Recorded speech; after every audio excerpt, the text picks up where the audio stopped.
Estimados televidentes de La Calera, en esta segunda etapa del año 2025 hemos decidido en el programa Vivan los Derechos Humanos abordar tres temas principales, cuáles son el tema de la guerra, que cada día se complica más en todo el mundo.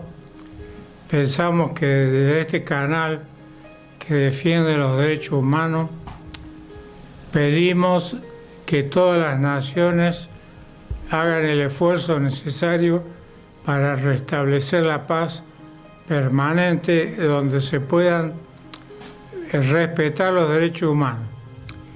Con respecto al otro tema, el día de ayer se cumplieron 70 años de uno de los atentados terroristas más importantes de Argentina, cual fue el bombardeo de Plaza de Mayo, que trajo como consecuencias miles de víctimas inocentes. Y desgraciadamente nunca hubo un juicio y nunca los culpables, que fueron militares en actividad, fueron juzgados. Y por último tenemos la noticia de que este año se ha abierto una causa denominada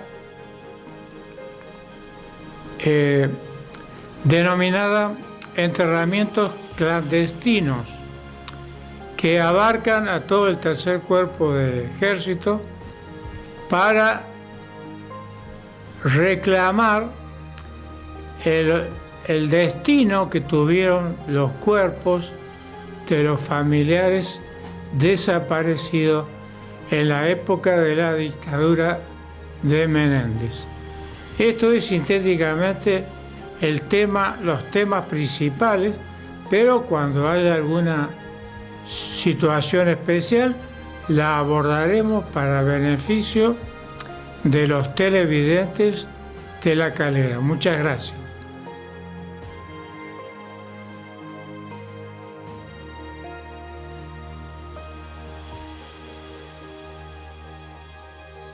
Este programa está auspiciado por la Mesa de Trabajo por los Derechos Humanos de Córdoba, que tiene su sede en la calle Santa Fe 11 y atiende en los horarios de lunes a viernes de 9 a 23 horas. Después de hacer varias visitas al archivo, la última vez que accedí al archivo me encontré con unos panfletos que habían sido distribuidos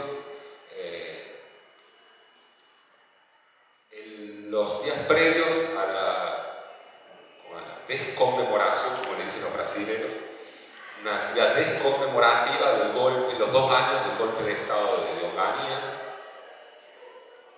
Esos días previos, uno de los estudiantes de AES, que es Alberto Molinas, reparte un panfleto y, por haber estado advertido que no lo podía hacer, y él lo hizo, se inicia un sumario administrativo dentro de la universidad. Y uno puede decir que por esos azares de la administración, Alberto Molina se recibe en marzo del año 69, y creo que solo por eso su archivo está intacto en la universidad. Entonces, gracias a ese archivo que está intacto, nos pudimos encontrar con estos folletos originales, este descargo de Alberto Molinas que hace Alberto hablando sobre su situación y sobre el AES, cómo era una organización que estaba inserta dentro de la universidad y que resistía a ciertos mandatos que debía tener. Entonces, en el caso de Alberto, su archivo nos permite obtener un rico material para hacer un abordaje al trabajo que habían desplegado la agrupación de estudios sociales desde el año 1967. las fuerzas en Córdoba y cómo acompasaban de alguna manera el AES a lo que estaba aconteciendo en ese contexto. También, hablando, vamos a aprovechar que está Nilda acá, una vez en un comentario informal me contó que había ido a buscar algo de su material en el archivo de la universidad y le habían dicho que no había mucho.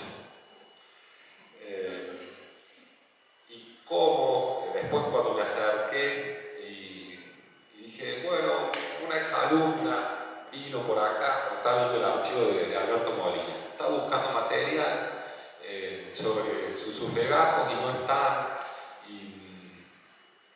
y en realidad sí estaban mal catalogados, estaban con otro apellido. Y faltaba, no sabemos qué es lo que faltó ahí, pero yo fui testigo de que modificaron el apellido, porque incluso en su documento atrás figura cómo debe escribirse correctamente. Entonces, cuando pasaron del archivo del papel al digital, cargaron lo que decía adelante y no tuvieron en cuenta la parte de atrás. Así que sí, hoy debería estar con el nombre correcto de Nilda, su legajo. Así que, bueno, eso es sobre lo que fui encontrando en la investigación. A veces, esto yo le llamo el archivo, tiene que ver mucho también con lo que podemos o no podemos recordar a partir de esos accesos. A veces son voluntarios, a veces son involuntarios. Creo que algunos compañeros de AES que no tuvieron el azar de Alberto, en este caso yo recuerdo, por ejemplo, el archivo de Marilor, que no está en las condiciones que debería estar. Me imagino que también porque Marilor continuó con su actividad política, incluso es una de las sancionadas por la defensa de la actividad que había hecho en el 25 de mayo del 69.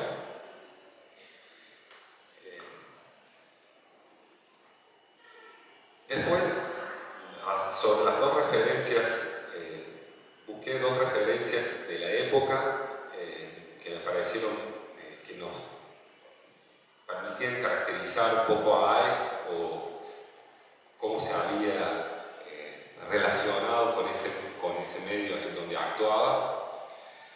En mayo del 69 sale un número nuevo del número 15 de la revista Cristianismo y Revolución, y hay un artículo de AES que se llama Iglesia y Educación Liberadora. Y ese artículo, uno de los extractos que yo tomé para esta ocasión, dice así: o se asume el compromiso histórico que hoy se nos exige siguiendo el ejemplo de los curas de Tucumán y Santa Fe, y se opta por los pobres, rompiendo definitivamente con el sistema capitalista, los dictadores y la oligarquía, o se continúa en la adhesión pública a un gobierno que explota a su pueblo en beneficio de los pobres. Esto salió 15 días antes del coronavirus. Para poner en contexto la politización de AES, cómo estaban compenetrados, quizás cómo se encontraban inmersos en ese contexto, en esa realidad. Y otra que me encontré también en la revista Jerónimo, que la revista Jerónimo también le debo mucho a este tipo de crónicas. Y cuando ellos tratan de destacar, muchas veces hay muchas menciones a AES, pero hoy quise traer esta, que dice: para destacar la intensidad de la politización de los estudiantes de AES y el incremento del conflicto con las autoridades, acá menciono yo una fecha de homenaje de los estudiantes universitarios de Córdoba a Santiago Pampillón. Dice: en aquella ocasión, en la madrugada del 17 de septiembre de 1969, fue expuesto un cartel de grandes dimensiones en la Católica, en el predio de la calle Bucharo. Y la leyenda de ese cartel decía: universidad expropiada a la oligarquía. ¿No? Y son las acciones que lleva adelante la AES y cómo era reflejada también por la prensa. también año 69.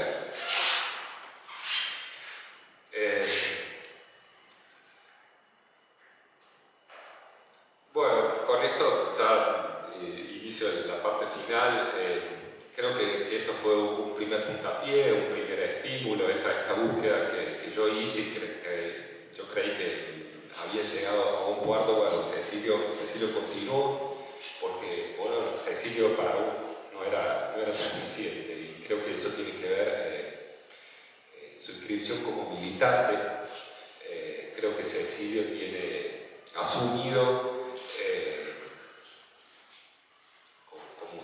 como su vida militante, y ahora sí voy a parafrasear a un filósofo que me gusta, que es: asumió el mandato de no abandonar al enemigo la palabra, de la que intenta apropiarse, mancillando sabiendas o no su significación.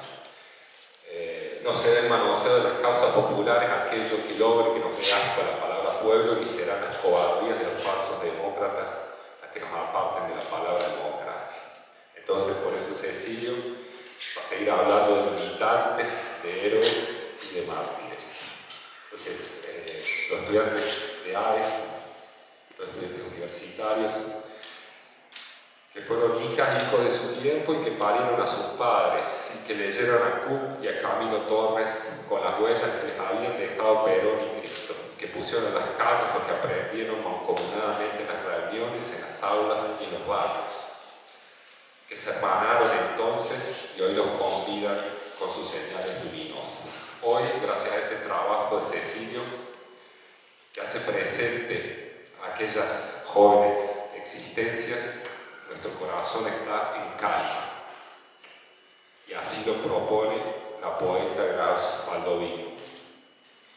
Ya que desatado el camino, vuelvo a las raíces de la tierra, a sus combatientes, a la recreación del universo, y son en mis palabras los símbolos, con mi alimento el hierro, porque aquellos capitanes que encontró, aquellos grumetes, aquellos marineros, me arrastraron a otras latitudes y me dieron a comer tortugas y serpientes, y viéndome zozobrar, dejaron que solo encontrara el equilibrio. Es en las tempestades donde se calma el corazón o se naufraga.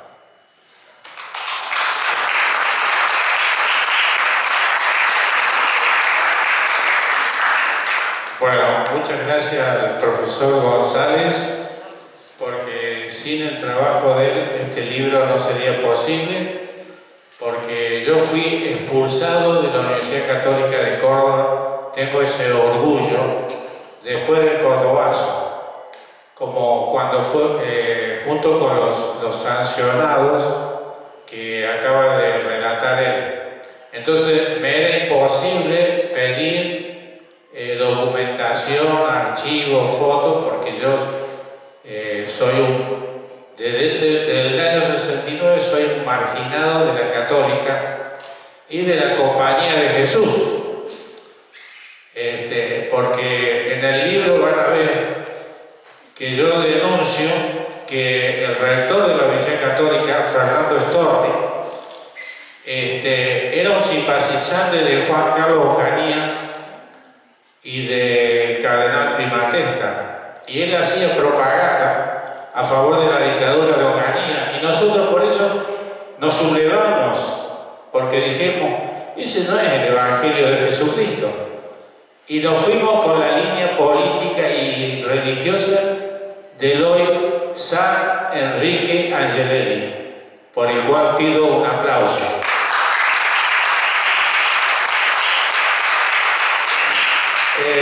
Tuvimos varias charlas con Angelelli, y él nos enseñó el camino del Evangelio correcto de los curas del tercer mundo, pero también hablábamos con Rodolfo Walsh, con Agustín Tosco, con Atilio López, con Raimundo Ongaro, que eran los dirigentes de la CGT de los argentinos, que era el que organizó el Cordobazo y el Vigorazo, y gracias a esos dirigentes honestos que todavía no se han repetidos, porque tenemos dirigentes de otro tipo, Gracias a esos dirigentes y el estudiantado de la Universidad Católica y Nacional, se destruyó el proyecto de Juan Carlos Onganía, que era el proyecto de Francisco Franco llevado a la Argentina, y donde tenía un ministro de Economía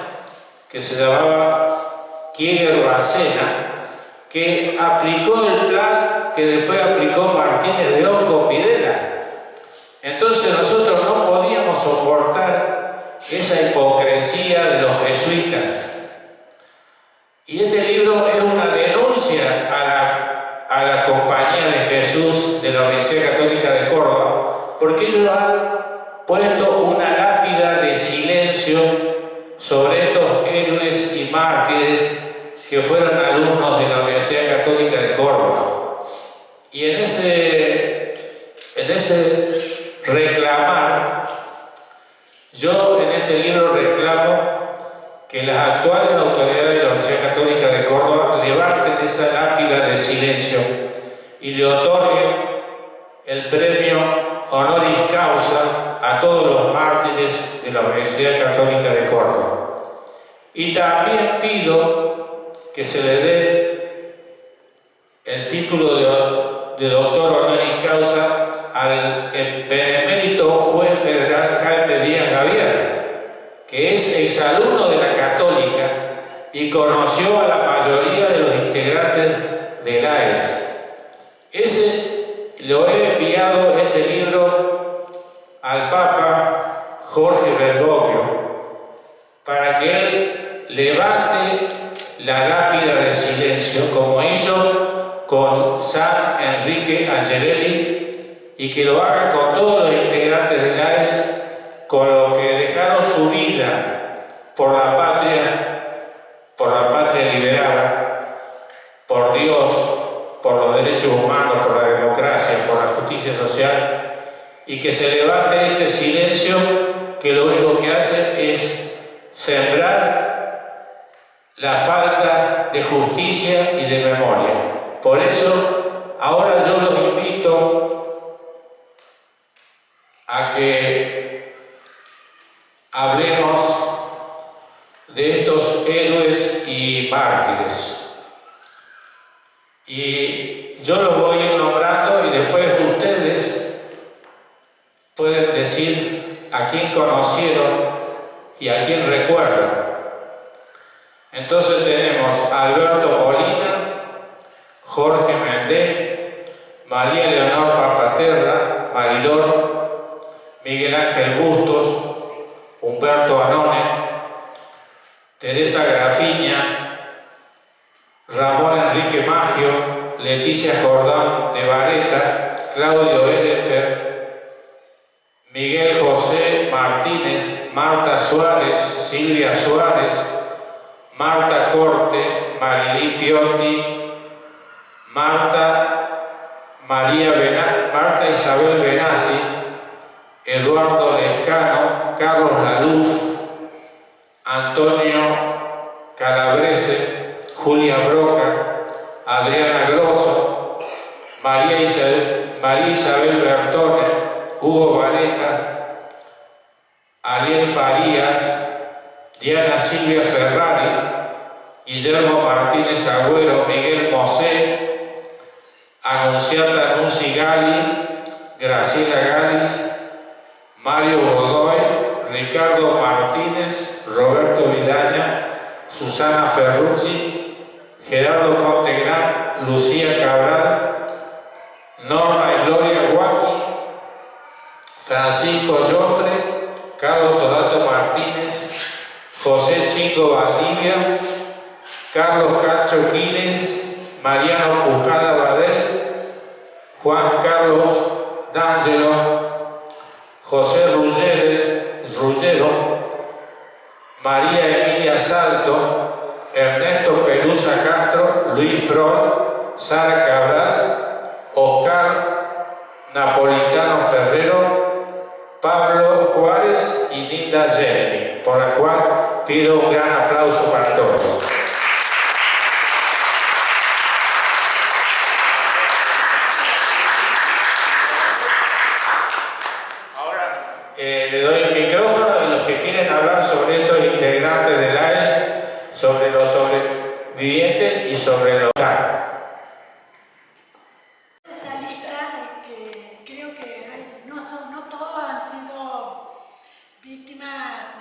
perdido la vida en la dictadura, muchos han estado presos y después pudieron salir, han sufrido la tortura y algunos todavía están vivos. Y muchos de ellos han seguido militando, pero no en la Universidad Católica, por supuesto. Yo quiero resaltar especialmente el caso de los seminaristas, que creo que en esa etapa los seminaristas que estaban en el Seminario Mayor, ese que está ahora, no sé cómo se llama ahora, pero es ese edificio que está al lado de lo que era la Terminal Vieja, en la calle Vélez Arfiel, eran muchachos también de la edad de un estudiante universitario y el arzobispado había decidido mandarlos a la Universidad Católica a estudiar filosofía, que es una parte de lo que estudian para ser sacerdotes. Y todos los que fueron, creo que todos, no sé si quedaba alguno, no sé si ustedes me dicen, todos los que fueron a estudiar ahí se integraron al AE, se integraron al grupo del AE, que era un grupo político realmente.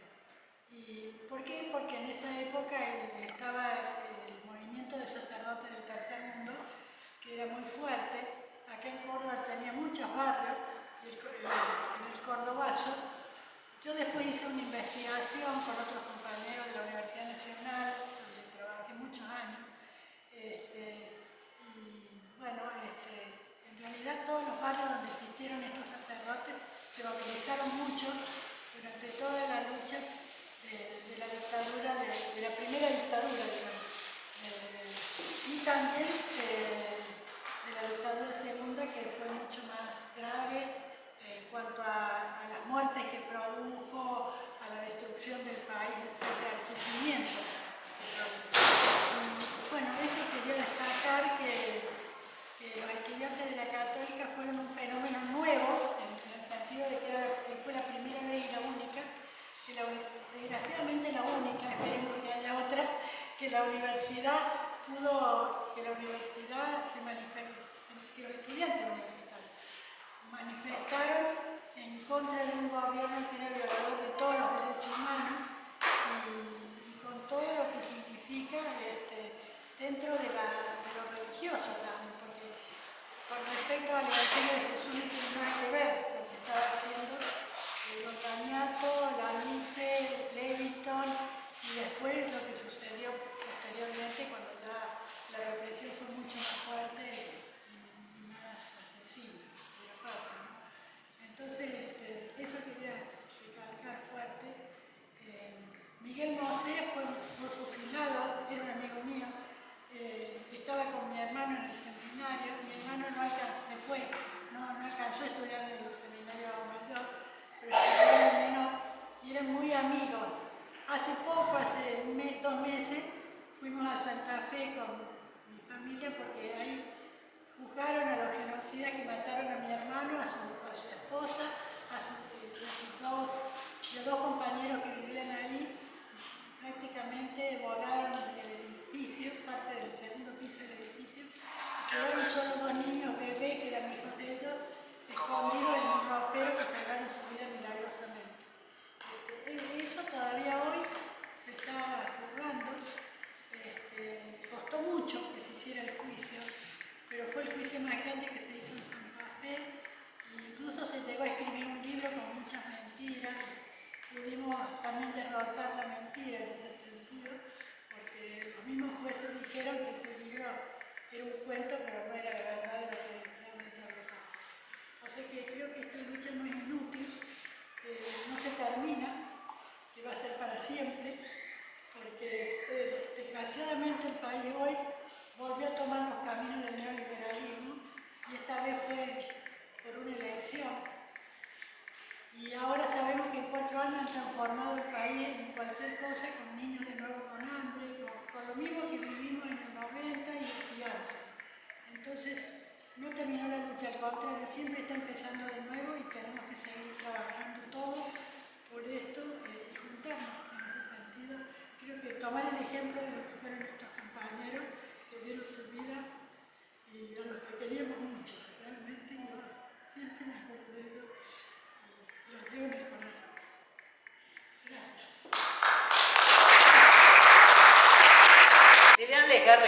charla en el comedor de su casa con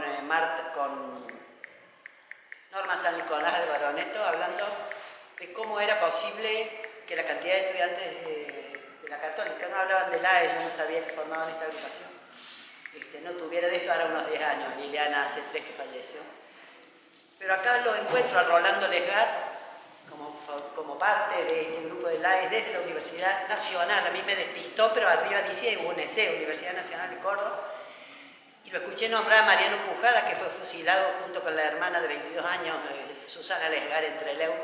Así es que quería mencionar estos nombres que conocí por haber sido amiga de una de las mujeres más honorables y más luchadoras por los derechos humanos que tuvo esta ciudad, gracias a la cual Liliana Lesgar, que fue la única sobreviviente de una familia de 5 hermanos, gracias a la cual se llevó adelante el juicio masivo que empezó allá por el febrero del 84, con unos 90 querellantes, que fue el inicio del gran juicio de la Perla, que por suerte condenó a estos hijos de puta, genocidas, asesinos, que no nos han vencido. Gracias. En honor de mi amiga Liliana.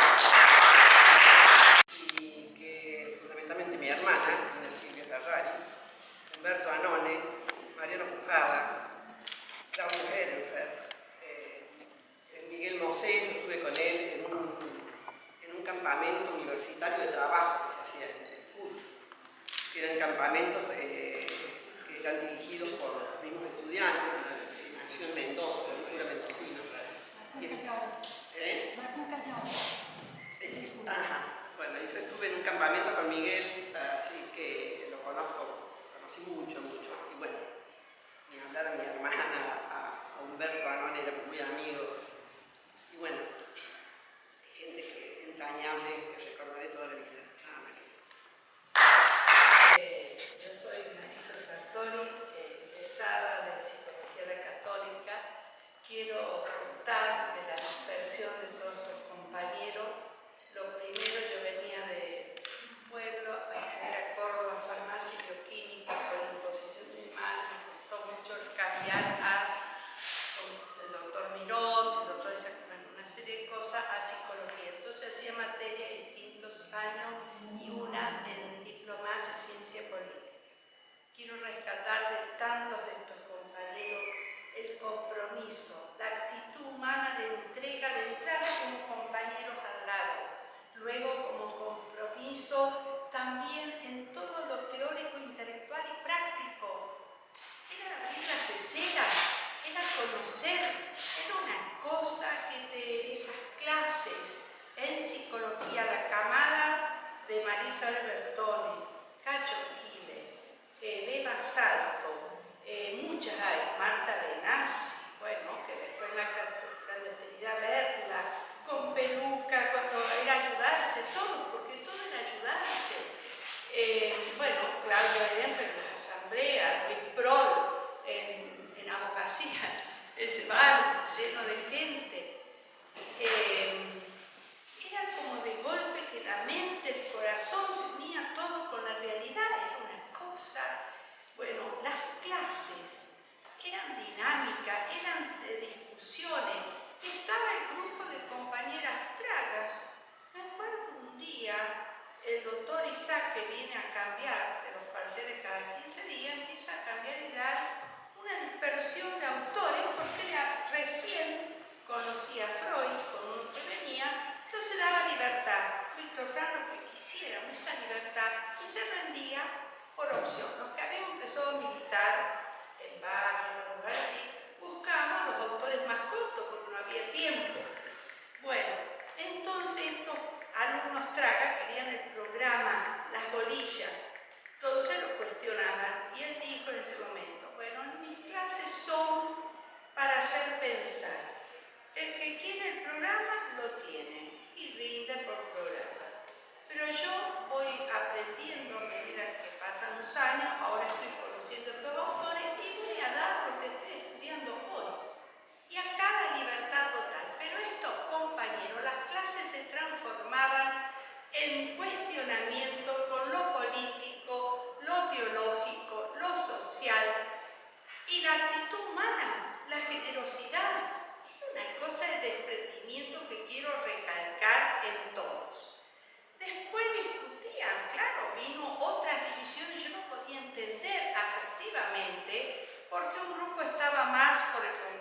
pelear, el otro que lucha armada. Y en las redes yo los quería a todos, no podía entender. ¿Entendés? Entonces uno iba como cachiche o perejil, no importa. O salir a hacer volanteada o una noche. Además no conocíamos los nombres y no había que conocer. De Basalto, me acuerdo, yo terror a la noche de un pueblo en Córdoba y me llevaba por Chacabuco, los lugares más oscuros, para que se te vaya el miedo, pues. Pero de todos. Bueno, el Gordo Lescano, que no hemos contactado por teléfono, tengo que verlo, no sé si lo voy a poder conocer. Sí, el Cachoquile, lo hemos visto muchas veces, el exilio interno nuestro fue en San Juan, después de estar en Barro. Es muy largo de contar y de la Católica tengo muchas anécdotas. También, a ver, cuando fue el Negro Busto en diplomacia fue, me acuerdo la humildad con que se acercó, la dulzura, ¿de dónde venís? ¿Quién sos? Entonces le decía, de psicología vengo a hacer esta materia porque estoy haciendo para no perder las que yo ya había vendido en farmacia y bioquímica. Lo mismo, tuve compañeros todos los años, pero el fuerte fue el grupo de AES, ¿no es cierto? Y después, bueno, ya había que recibirse. Había algunos que ya cuestionaron el recibir el título en el Teatro Reverindarte en aquel entonces con la toga. No sé si es Maclórico, ¿quiénes eran? Alguien de los colegios, alguien de medicina o si era Molina, no me acuerdo. Pero entonces el grupito nuestro que ya trabajaba en barrio, Carmen Pimares, hermana de Hermelinda, casada con el Chino Herrera, ex seminarista, la hermana de Esther Martínez, habíamos hecho el trabajo final sobre Paulo Freire, porque digo, ya que estamos militando tiene que ser algo útil. Hagamos algo, la situación educacional en el país, según el marco teórico de Paulo Freire, documento de Medellín, clase alta, clase baja, alfabetización de adultos. Se conserva uno, el mío, con todos los errores de ortografía. La intención era buena y el más de Arregui también, el marco teórico, bueno, hay que actualizar cosas. Carmen Di Mari, que se fue a Salta, que se quemó todo, y otros quemaron, bueno, no importa, quiero decir el compromiso y nos decidimos así nomás, con el remerita de casa tipo, yo era rendir en una oficinita de la Católica en Trejo con el padre Tony, porque ya venían aquellos que se habían rebelado contra lo protocolar. Bueno, después vienen más anécdotas, ¿no? Viene lo del vivorazo, viene la echada de 5 de Marta Corti, bueno, Marisa de Bertoni, Cacho, eso aparece una Marisa. Bueno, otras anécdotas que después por familia me reincorporan y pueden, Marta Corte también que la reincorporen por unos papeles que habían encontrado la mamá de Julia Broca en el placar. El doctor Isaac, después de muchos años, me vio saludar y me preguntó bien qué es lo que había pasado, porque él nos defendió como Perret de Velasco, la que era la vicedecana. La madre del rey. Todo eso. Yo ni sabía, y por Carmen Di Mar, que ya falleció, supe que también defendió que nos aprobaran el trabajo final de Paulo Freire, porque no querían, y Perret de Velasco se jugó. Bueno, muchas más cosas han pasado, pero tengo muchas anécdotas personales de ayuda de uno y otro. Maravilla.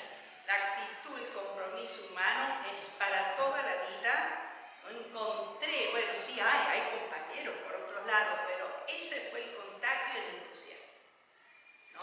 Y el gran dolor, bueno, muchos mataron a la Quinta de Funes, Marta Benassi, pero es una cosa. Al Pichilalú no lo pude conocer, pero bueno, uno va comprando los libros, leyendo y los juicios de esa humanidad. Nosotros estuvimos con mi esposo en San Juan, él fue el coordinador de la parte psicológica de apoyo a los testigos víctimas. Yo ayudaba allá en San Juan, que también todos los juicios de esa humanidad y otro de espabilar con nuestros compañeros, porque uno por el silencio, el terror, no sabíamos lo que estaba aconteciendo ahí. Sí intuíamos por olfato, porque uno en los lugares veíamos todo, como nos costaba en todos lados, más luchábamos. es cierto? La lucha sería lo intelectual, sería el compromiso humano siempre. Fue muy duro, que nunca se habla del exilio interno, lo que le pasó a cada uno, por lo que encontramos aquí, que están afuera. Cuesta mucho armar, tipo Pichon Rivière, los grupos donde cada uno sea el contador de la historia compleja, ¿no? Pero bueno, vuelvo a rescatar la historia y que eso ha sido en todos lados donde hubo la gente comprometida con el pueblo y la humanidad. Yo junto con un compañero en integralismo en el Nacional y en un día el nuevo profesor nos dice: te vas a juntar con un compañero de AES y con un compañero de AES porque vamos a ver de que piensen en armar algún trabajo conjunto entre la Nacional y la Católica. En definitiva, armamos grupos por una cultura nacional. Fue el producto, digamos, de todas esas reuniones y fue el primer volante que se produjo, lo firmaba Claudio y yo, el primer volante en una de las tantas mudanzas, el primer volante hecho a máquina, lo encontró mi mujer, ya fue decir,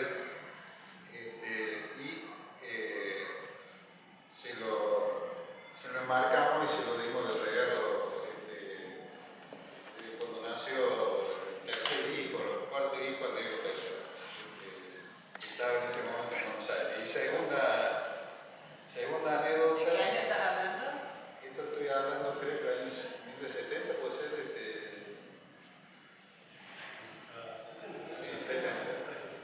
1970 de la época del siglo, la época del golazo, de la circular. Y segunda anécdota, con el negro Bustos, no me acuerdo del momento, particularmente para vos, el negro Bustos me enseñaba cómo con un bastón uno poder tener un arma de defensa muy importante, porque tuvo ahora un episodio con un bastón. Y tercera anécdota, estaba en una de tantas reuniones con Claudio Ehrenfeld, que tenía apellido judío y no lo practicaba, pero me dice, en ese momento yo era colorado. Che, color, dice: ¿por qué no nos juntamos varios y armamos una agrupación de judíos de base? Judíos de base peronista. Bueno, La verdad que no me gusta mucho hablar. De todos modos, me pareció muy lindo, sobre todo lo que dijo el profe. No sé qué edad tendrás, pero cómo las cosas han cambiado. Como antes uno podía creer en la religión y yo no soy creyente, y creo que si no soy creyente es una situación que me tocó vivir. Y valoro mucho eso. También me pareció buenísimo. Yo tengo, y que a lo mejor estaría bueno también para hacer una investigación, el trabajo que hicieron, el trabajo final que hicieron, que no se lo querían aprobar, o que no se lo aprobaron, pero yo lo tengo y lo leí el trabajo, y realmente cuando vos decías, para que nos den una idea de cómo está politizado, uno se da cuenta que ahora somos unos boludos importantes, que no hacemos nada, como antes realmente hubo gente que no solamente que era inteligente, sino que ponía el pecho. Y bueno, así que mi reconocimiento para todo eso, nada más. Y me parece bueno que se siga lo haya hecho, porque cada cosa es una placa fría, pero bueno, por lo menos la placa está y alguien se va a acordar y el que tenga ganas se va a poder leer. Nada más que eso. Con el nombre, el apellido y el DNI, ustedes pueden entrar en Google y saber quién fue Miguel Ángel Bustos, quién fue Marilor Papaterra, Alberto Molina, porque ahora tenemos Google, que es una biblioteca universal, y ahí está la vida, la trayectoria política, familiar, de todos los compañeros del AES. Entonces, los que no lo han conocido, lo pueden conocer. Y el sueño que yo tengo, este libro fue un sueño que yo lo pensaba mientras estuve los 7 años preso con Videla, de noche me ponía a pensar, en algún momento vamos a hacer un libro sobre el AES, porque el AES para mí fue el mejor grupo humano, solidario, político, ético, en el que yo participé y del cual yo no me olvidé nunca. Y cada tanto me despierto a las 5 de la mañana y me pongo a pensar en Claudio, en Marilor, en Alberto Molina, en Humberto Anone, en Silvia Ferrari, porque yo los tengo presentes. Hace 52 años que se organizó el AES y hoy tengo 75, que lo cumplí el lunes, y no me he olvidado de ninguno. Los considero hermanos, amigos, compañeros. Y tengo un sueño, hacer una película sobre el AES. Vamos a ver si consigo quien me ayude, ¿no? Porque no es fácil hacer una película. Así que yo les agradezco que hayan venido y les aviso que voy a volver a presentar el libro en el archivo de la memoria, pero esta vez va a estar González y el benemérito juez federal Jaime Díaz Gavier, que tenía que estar hoy, pero tuvo que